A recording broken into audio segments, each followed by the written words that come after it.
me.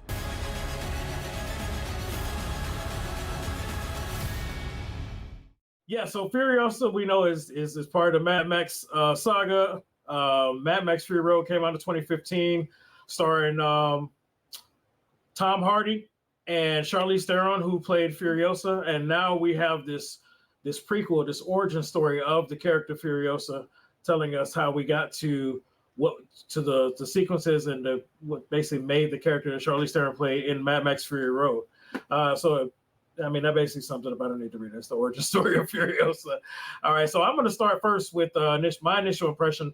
When we showed the trailer, I was actually very excited about it. I know it's not something that we asked for, not something that the universe needed, but I really enjoyed Mad Max Fury Road. And that was one of our earlier films when we first started Movie Lingo back in 2015. So damn, it's been a long time. And I enjoyed it then, and I was looking forward. I was glad it was the same director, so I knew we were going to get the same energy, and I was really looking forward to seeing it. How about you, Iris? Initial impression? Yeah, I was actually really excited because I really like Anya Taylor-Joy, like as a actress. Um, so I was curious to see her take on Furiosa, throughout the movie, and yeah, like I was very very excited to see this movie. I love all that post-apocalyptic type movies, so I was ready to watch it. Was ready. How about you, JS1? I don't share your same enthusiasm for not only the last film, but this franchise in general. Crazy white people killing randomly in the streets for the excuse of it's post-apocalyptic definitely doesn't blow my skirt up. So I literally had zero enthusiasm. I honestly didn't want to go. But my homeboy Fame that I normally go to the movies with, he was like, "We're going." So I was like, whatever. At least I'll be prepared for the show. So that's my honest and true initial impression. Okay, all right. So I'm going to start if you guys don't mind. Please. I'm going to start with highs and lows for me. The high was that I was a little nervous about the casting. You know, I do enjoy the actors in their previous work, but I wasn't sure if they were going to fully embrace the atmosphere and sell me on the characters. But I did like the portrayal. I like Christopher Hemsworth. I thought that his performance was going to get old. I thought it was going to annoy me, and it didn't. Actually, I wanted more of it. You know, I was invested. I was looking forward to it, and I actually thought that Anya Taylor did a good job as well. I was starting to fully see her embodying the character, and I was fully invested. Normally, sometimes I feel like this just isn't right, and I may get taken out of it, but I really didn't get taken out of all. I love that we had the same director, like I said in my initial impression, same director, same feel. And now they were showing some of the early elements of the technology, and you get a little bit more backstory on the Citadel and the villain there.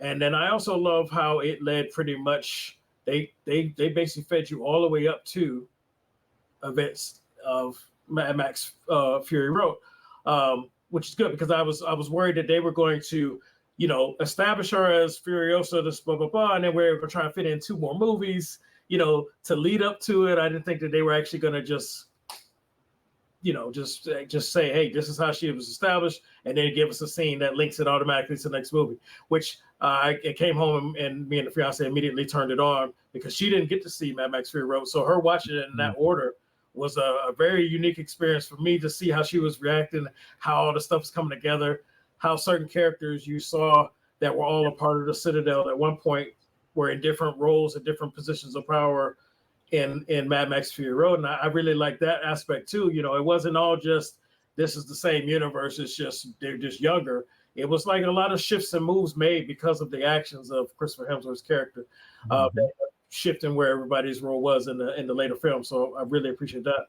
If I get into my lows, the one thing that bothered me, and I know it's not major, but I really thought that her name was Furiosa because of the legacy and the shit she did out there on to survive. I was really upset that was her birth name. That Yeah. it really bothered me. I was like, I saw it in the trailer and I didn't know if they just added it as an audio. She's like, Furiosa, we've gone too far. We need to turn back. And I was like, maybe they just forced us so we can know who the character is. But no, like she was like, Furiosa. Her mom's calling Furiosa. And I was like, and she said her mom's name was Mary. So anyway, and that really bothered me. She said her mom's full name was Mary something of something. And I'm like, well, how did she name Furiosa? And I would have liked it better if her name was May, Mary, whatever, and she got that name because of who she had to be in order to survive all these years. But whatever, I digress. Other than that, this movie, even though it was pretty lengthy, I got why it was that long, so I'm not going to say it could have been shorter. But I also won't turn down if a movie is a little bit shorter. You know what I'm saying? Less bathroom breaks for me. But that's all I got. Iris, would you like to go next? Yes, but right before I start, when you were mentioning names, in regards to her name, I don't think it was that bad. The fact that her name was Furiosa throughout the whole movie, I really think what was really bad was Erectus and Scrotus. Okay, and the other guy whose name was Slit. Yes. I thought that was perfect. I thought that was honest. Like, I thought that was I am Erectus. It fit the atmosphere. It fit the atmosphere. No, it fit the characters. Yeah. Yeah, it did. It did because they were idiots. They were idiots, and their names matched them well. Oh, that was my favorite part. Okay, so highs. I actually have to agree with everything that you shared, Eddie. Like a lot of what you mentioned were my same highs of the movie. I really, really liked most of all how when they ended to the movie, it just kind of leaked into Mad Max. That was like my favorite part because they do kind of give the impression like, hey, yes, she does come back to the Citadel and some time does go by so that she could at least, get her plan together. And of course, she needs a new truck and everything like that. So it kind of leads how how Anya's character is the young Furiosa and how eventually she grows to Charlize Theron Furiosa. I would have to say that was like a really, really big high for me that I literally went home and of course watched Mad Max Fury Road just to finish my high. So in regards to lows, my biggest low would have to have been when they show you how she loses her arm. I don't want to get too much into spoilers, but I think the reaction and how it was handled is bullshit. Like no, but I mean, like, you lost your arm, you're bleeding out, there is pain and suffering, it is way worse. Like, she is really thugging her loss of arm. She took that shit a lot stronger than a regular human being would. Okay, because let me tell you, I lose my arm, everybody's gonna hear about it until I faint from the pain and the loss of blood. Okay. That was the only part that I was like, for real, come on now. Like, we know you're suffering. Not just emotionally, but physically. And I just really feel like the way they handled that was BS. Especially because it's like nobody noticed. And the bitch's arm is just dangling. Like, come on. Yeah, man. I don't like how they handled that scene. Like, I don't know, that scene just really bothered me. I just felt like it was bullshit. But that was my biggest low. But just to go back to the highs really quick, I would have to include the names of some of our characters as a high. Because I just really enjoyed that. I just thought, Scrotus. My name is Scrotus. That was my favorite one, Scrotus and Erectus. And I love that they were brothers. Like, Like it really showed the connection between scrotus and erectus. And so yeah, those are my highs and lows for this one. I also do want to mention that even though Mad Max, was it's called Fury Road, you expect it to be on the road.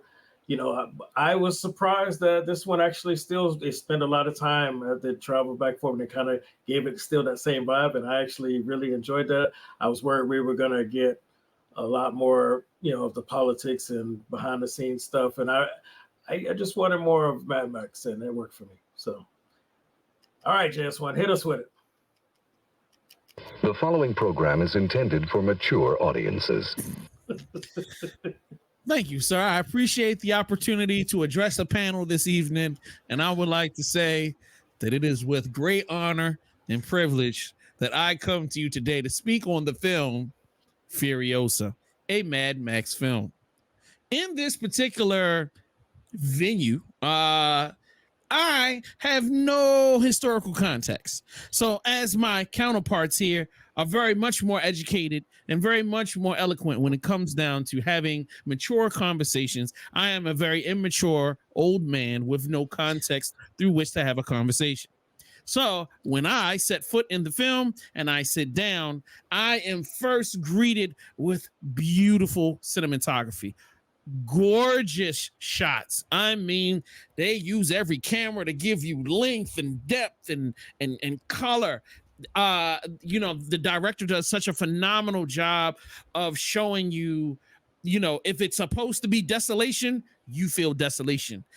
The director does a very great job of telling the story. The historical greatness of a great director is being able to tell you the story without dialogue. One of the main character really doesn't speak a lot in this film, but it tells you how great of an artist she is and how great of an actress she is, because what she doesn't say, she knows how to express. It's not over the top. The shots tell stories, the motions, the way they put scenes together does such a beautiful job of telling a story. For a film to be as quiet in certain spaces and loud and boisterous in other spaces really gave me a unique experience that fully immersed me into this world. Like I didn't know about Furiosa Road or this chick or that. I don't know who none of these people are, but I so enjoyed it. I mean, from the first opening scene that I was kind of confused with, because I was like, wait a minute, why are these people doing this? Didn't make sense. And then, but because this is a smart film, you just need to shut the fuck up, Jay, and watch the goddamn movie, because every question that you ask is wonderfully answered in the most creative and beautiful ways. There are some moments where I felt like my counterpart has spoken about certain scenes being dragged out, but I feel like that's a part of the character, just like the desert is a part of the character. It's like these different lands, and understanding that when you're out here, it's desolation, man. You could die at any moment. So like, we got to get to this one place, and it's taking a long time, and while it's taking a long time, things are breaking down or other things are happening, and I felt like that was such a great job. Also getting you into the psychology of our main character. How does she become the person that she becomes? How does she lose, because this starts with our main character as a young girl. She's not grown. She's a kid. And she is thrust into this very monstrous, evil, grown world where at any point her purity could be taken away. But even though her purity in one way wasn't taken away, her purity in another way was completely ripped from her. And that happens very early on.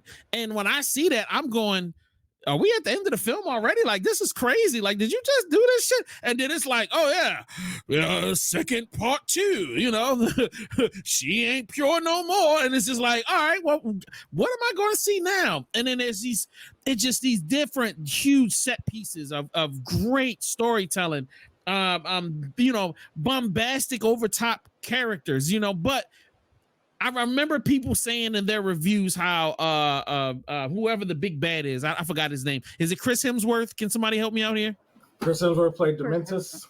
Yeah, Dementus. Yeah, they were talking about how Chris Hemsworth was having too much fun. Oh, he was too goofy. I didn't. I kind of felt that way a little bit initially, but I recognized that he's just super confident and he's just different. And when you watch all the way to the end, he kind of explains a lot of who he is and why he is what he is. You know what I mean? And he's just. That was, to me, I felt like that was a beautiful tie-in, even though they made it kind of obvious in the beginning because he said something, you know what I mean, whatever. But I love how they bring it all. Yeah, they bring a lot of stuff all the way back around. The other over-the-top bosses and all of the things they had going on, I thought that was ingenious, really smart, ideas on how to tell us a futuristic story, but not make it over. I mean, well, some things are over the top look wise, but it makes sense if you think about, all right, this is how a post-apocalyptic world could look. I had fun. I was scared as hell in certain times. I was completely drawn in. I had a blast with this film. This is definitely in the top. I was telling Fame we walked out. I said I did not know this was going to happen, but this is probably in the top 3 best films of this year that I've seen so far. And I just want to give them mad props. They've done a phenomenal job. And it's definitely something that I have to see again. Absolutely, Yes. absolutely. I was not expecting that reply from you at all whatsoever. All right, JS1, help me out here, sir.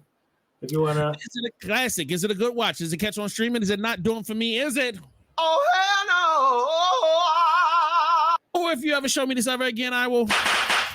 You. what's up?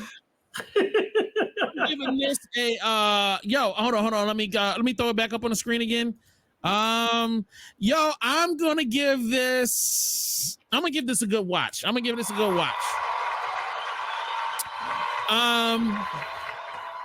Very good film.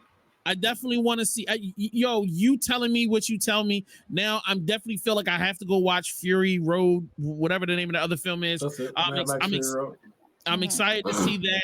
I'm blanking on what could make it a classic. It could be a classic, and I'm just bugging right now. But I'm too scared right now to give it a classic. But I definitely highly, highly, highly enjoyed it and had a great time with it. All right. One more time, just one for Iris. Classic, good watch, catch on streaming, not doing it for me. Or is it? Oh, hell no. Or if you ever show me this ever again, I will. Iris.